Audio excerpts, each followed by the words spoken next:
जय श्री हरि बच्चों। बहुत क्षमा प्रार्थी हूँ आपसे क्योंकि पिछले वीडियो और इस वीडियो में बहुत लंबा गैप हुआ।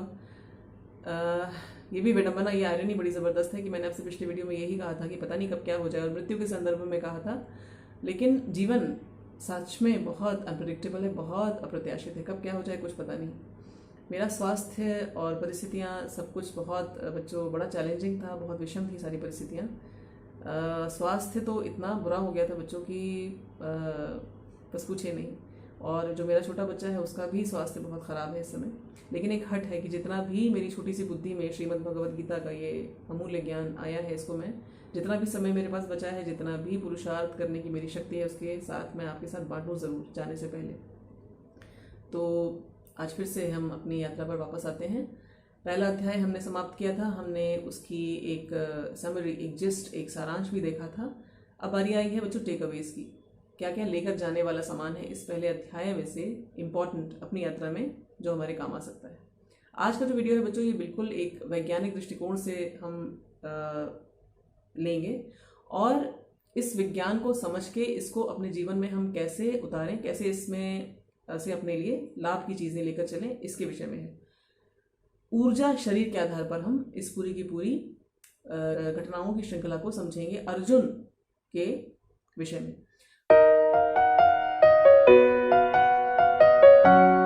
अर्जुन बच्चों जब आते हैं तो आपने देखा था कि ये एक विशेष प्रकार की शैली से आते हैं, आत्मविश्वास से भरे हुए, ओज और पराक्रम से भरे हुए, बिल्कुल बहुत एक्टिव, बहुत ज़्यादा डेयरिंग दिखाते हुए।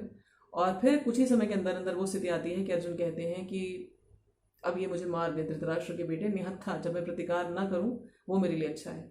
तो ये जो इतना नाटकीय परिवर्तन बच्चों इनके व्यक्तित्व में, इनके डिस्पोजिशन में, इनके डिमेनर में आता है, वो क्यों आता है, इसको हम समझेंगे विज्ञान के आधार पर, ऊर्जा शरीर के आधार पर, प्राण शरीर के आधार पर।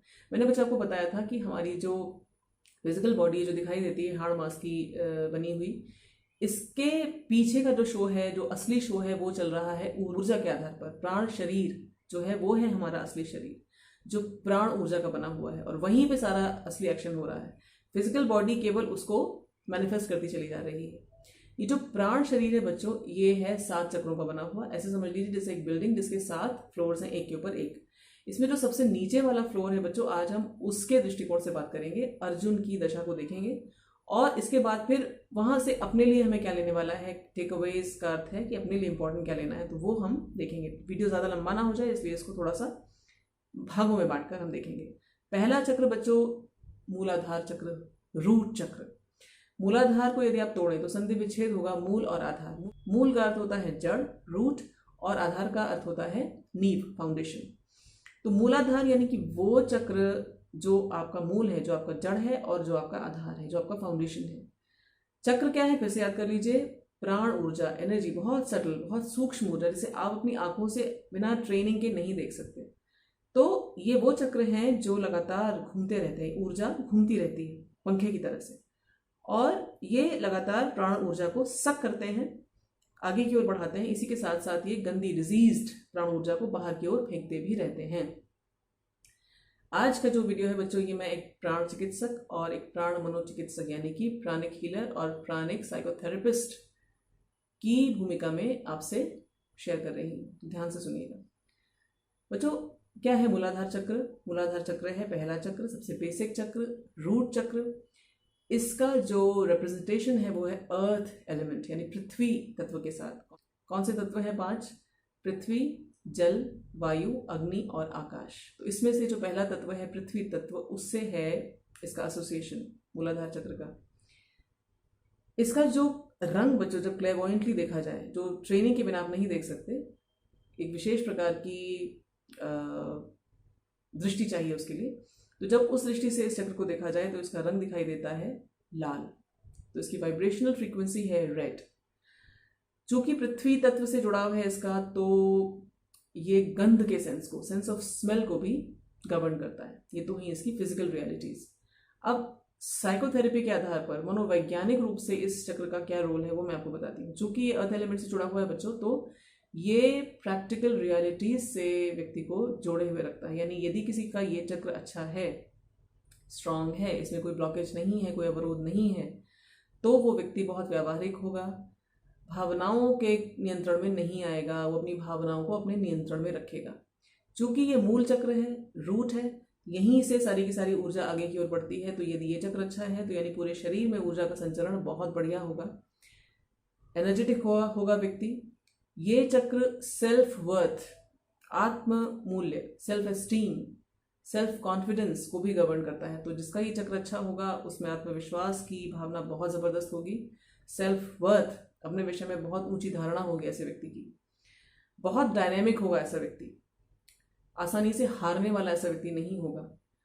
जिस भी काम को करेगा पूरे जोश से करेगा, पूरी लगन से करेगा और बड़े आत्मविश्वास के साथ करेगा। जल्दी हार नहीं मान सकता ऐसा व्यक्ति, इसको जल्दी कोई चैलेंज हरा नहीं सकता। जब ये चक्र बहुत स्ट्रांग तरीके से काम कर रहा होगा बच्चों, तो इस व्यक्ति के व्यक्तित्व में कुछ ऐसी चीज लोगों को नजर आएगी जो बड़ी इंप्रेसिव होगी। अर्जुन जब आते हैं बच्चों तो इनके डेमिनर में आपको ये सारी की सारी चीजें दिखाई देती हैं। ये चक्र व्यक्ति को चूंकि बहुत ग्राउंडेड और सिक्योर होने की भावना देता है, तो कोई डर नहीं लगता ऐसे व्यक्ति को, इसका ये मूलाधार चक्र बढ़िया चल रहा हो। तो निर्भय, निडर व्यक्ति यदि है तो उसका ये चक्र अच्छा चल रहा है, सक्रिय है, स्ट्रांग है। अर्जुन की ये सारी की सारी शर्तें मूलाधार चक्र की पूरी होती दिखाई देती हैं जब अर्जुन आते हैं, इसीलिए वो डेयरिंग, इसीलिए वो आत्मविश्वास से भरा हुआ इनका जो तरीका है वो सब कुछ दिखाई देता है। फिर बच्चों होता क्या है, क्यों इनका ये जो गड़बड़ा जाता है मूलाधार चक्र के आधार पर, इसको हम समझते हैं। पहला चक्र है मूलाधार चक्र। यहाँ पर बच्चों एक चीज़ और आप याद रखिए कि जब माँ के गर्भ में हम होते हैं तो पिछले जन्मों की जो हमारी यात्रा रही है, वहाँ जितने भी हमारे संस्कार बने हैं, जितनी भी स्मृतियाँ हैं, मेमोरीज हैं, वो सारे के सारे प्रिंट्स हमारे इसी चक्र में स्टोर्ड हैं और यहीं से आगे का ब्लूप्रिंट हमारी जर्नी का तैयार होता है। तो जब इस पर चोट लगती है बच्चों ना, सबसे पहले जो चीज़ जाती है वो है व्यक्ति का आत्मविश्वास जाता है और जीने की इच्छा चली जाती है। व्यक्ति को भय लगने लगता है, व्यक्ति बहुत अधिक भावनात्मक रूप से अनियंत्रित हो जाता है, भावनाएं उसका नियंत्रण ले लेती हैं और वो बिल्कुल शारीरिक जो उसकी ऊर्जा है वो बिल्कुल डिप्लीट हो जाती है, बिल्कुल वो थका हुआ सा, बिल्कुल निढाल, ऊर्जा रहित सा हो जाता है। अर्जुन पर ये सारी की सारी आप स्थितियां होती हुई देख चुके हैं। हुआ क्या था, जब इन्होंने देखा कुरु, जैसे ही श्री कृष्ण ने इनसे कहा बच्चों की पश्येतान समवेतान कुरुन, कुरु देखते ही सामने, तो इनको ही लगा अरे मेरे विपक्षी तो मेरे स्वजन, यानी ये जो मैं करने चला था इसमें मेरे स्वजन का सहयोग नहीं है, यानी इस पुरुषार्थ को मेरे स्वजन सपोर्ट नहीं करते, यानी ये पुरुषार्थ इनकी दृष्टि में वैलिड नहीं है, यानी मेरा उद्देश्य इनकी दृष्टि में वैलिड नहीं है, यानी मैं इनकी दृष्टि में वैलिड नहीं हूं, मैं इनवैलिडेटेड, मेरा उद्देश्य इनवैलिडेटेड, मेरा पुरुषार्थ, मेरा एंडेवर इनवैलिडेटेड। सेल्फ वर्थ पर बहुत जबरदस्त ट्रॉमा, पहली चीज ये होती है। दूसरी चीज, जब ये देखते हैं कि मैं ये जो करने आया था ये तो मैं दुर्बुद्धि धृतराष्ट्र और उसके सपोर्टर्स को मजा चखाने आया था, लेकिन यहाँ तो मैं कुछ और ही करने चला हूँ, कुल हत्या करने चला हूँ, कुल की स्त्रियों के दूषण का कारण बनूंगा, वर्ण संकर संतानों के पैदा होने का कारण बनूंगा, अपने पितरों के पतन का कारण बनूंगा, इतने सारे पाप मैं करूंगा। तो मैं योद्धा नहीं हूँ, मैं धर्म योद्धा नहीं हूँ, मैं तो महापापी हूँ। अहो बद महत पापम कर्तुम व्यवसिता वयम। अचानक से उनको वो पुरुषार्थ बहुत ही महापाप दिखने लगता है और इनका आत्मविश्वास पूरी तरह से चकनाचूर हो जाता है, सेल्फ वर्थ बिल्कुल जीरो हो जाता है। ये बिल्कुल ऐसा ही है जैसे आप किसी स्पेस क्राफ्ट में बैठे बच्चों, ये सोचकर कि हम चंद्रमा पर जाएंगे, लेकिन जब आप बैठें तब आपको पता चले कि अरे ये स्पेस क्राफ्ट नहीं है, ये तो एक बॉम्बर है, बम गिराने वाला विमान है और इसका टारगेट मेरा घर है, मेरा परिवार है।